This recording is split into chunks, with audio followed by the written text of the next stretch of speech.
George in the Western Cape. Leaders in the industry have called on governments to make it more affordable to open the skies amongst African countries. The continent has stagnated, with a slackening demand and low profit margins. We also have international airlines growing at a far greater rate into Africa, using much more opportunities, carrying 82% of the passengers into and out of Africa, whereas African airlines are only carrying 18% of that. As I mentioned in my address, that ratio was 40 to 60 30 years ago, so we've deteriorated. The lack of growth is being attributed to a poor working relationship with governments.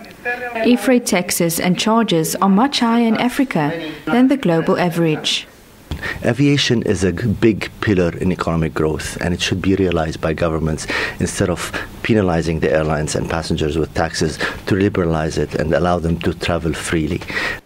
The new South African visa regulations are also a big concern for the industry.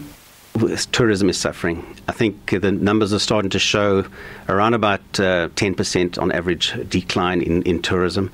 I would love to see the parties get together around the table, put their differences aside and start to talk sense to each other in such a way that we can actually resolve this problem. Despite the lack of growth, safety figures have improved, and in South Africa, the upsurge of low-cost airlines such as SAF Air and Skywise is seen as a positive. But with very low profit margins, their success and sustainability wholly depends on high ticket sales. Tanya Krause, SABC News, George.